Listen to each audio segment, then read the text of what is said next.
Okay, too much quality on that one. Excuse me.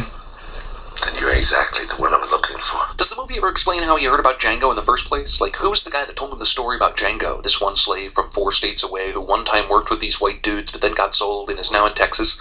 Yeah, go see him. He'll be able to lead you to the criminals you're looking for. Also, he managed to find Django without knowing what he looked like. I mean, how hard could it be to find 3 slave-driving brothers in Gatlinburg without knowing what they look like? In a world full of random cameos, this is one of the most random. There's very little foam on this glass, but then both glasses have tons of foam. And Django has had a couple of drinks here, but then his glass is full again in the next shot. Schultz's glass is a third empty here, but then magically gets more full. The sun is clearly over the marshal's right shoulder, and he's facing the saloon door, but when we see his point of view, we see his shadow as if the sun was over his left shoulder. Should the shadow be over here? Who the f*** is she talking to? Powers a full 140 years before its release. Why do Django's memories of this incident look like someone filmed a TV that was playing a 70s movie? Lord said that. It's not truly a Tarantino movie until someone starts quoting scripture. Brilliant and visionary director relies on stupid movie trope of the bad guy fumbling his gun. Okay, so the way Tarantino shoots this, perspective-wise, the guy hightailing it across the field is going left to right. But then when Schultz shoots him, he's shot from in front. But Schultz even tracked from left to right as the guy was riding. So how in the name of the magic bullet did he pull this shot off? My wife worked all day getting 30 bags together for... There's easily more than 30 guys in this racist posse. The movie explains away the fact that the slave is a cracked shot by saying it's just in his DNA. The kid's a natural.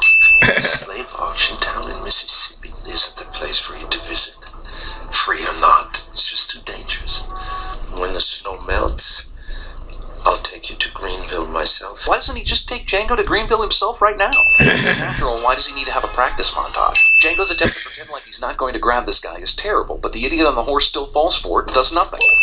This horse goes down with the rider, but then is instantly upright in the next shot. Have a confidential strategy meeting. How does anyone buy this excuse for a conversation between Django and Schultz? What are they supposedly strategizing about? Which fighter they haven't yet seen that they're going to buy? I understand Schultz's reluctance to shake Candy's hand, even on principle, but he not only endangers the deal, but endangers both Django and Broomhilda's lives by being stubborn over a handshake. Apparently no one hears this gunshot, Candy falls against the bookcase, and it takes Candy's man Butch more than 20 seconds to react. Schultz decides to apologize to Django when he should be blasting the unobservant Butch. Why is this guy turned to the side, aiming at the front door? Apparently unconcerned by the bloodthirsty Django coming right at him. Oh, for convenience, I guess, because the front door is where Django's aiming next, and now he can use this dude as a human shield. This dead guy is totally breathing. Jamie Foxx's balls. Django needs to keep his nuts because of the most convenient timing ever. Quick time to acting an accent. I got the handbill right here in my pocket. How the f*** did the Candyland people find the handbills in Django's saddlebag, but not the ones in his f***ing pants pockets? Would you like to make $11,000? I know money talks, but these Australian slave drivers would never buy into this total bullshit about an $11,000 fortune. The whole reason for this scene is so that the awful things that Django did in this movie finally pay off when the slaves vouch for his story. You want no slave. So the dude tossed the dynamite into the cage and then what? Forgot to close and lock it? Was this thing open the whole time? Why did the explosion scare these horses into running away like the other ones? Why would anyone sit at this angle with this particular view? Boy, Django sure is angry about D'Artagnan's death, for which he is basically single-handedly responsible. Boy, it sure is lucky that everyone's off at the funeral while Django sets up the death trap at Candyland. Django blows his cover, slowly walks to the balcony, and lights a candle in his gun hand and isn't blown away immediately. Why didn't Miss Laura just run for another room when the shooting started? The whole reason for Django even being here, Broomhilda sits out in plain view in front of the house instead of hiding in case something goes wrong. I know Django's cool and everything, but this blast would definitely have blown him back, or at least hit him with some debris at this range. Tarantino couldn't resist putting one more N-word in the end credits scene.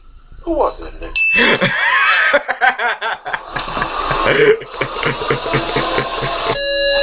Oh, it ain't over yet. Perfect shiny white teeth on slave traders. Beer taps. It's my valet. French pronunciation of valet. Nefertiti bust. Pop off beer caps. Straws. Cigarette holders. Them motherfuckers. The phrase mother for release. Dynamite. Belt loops.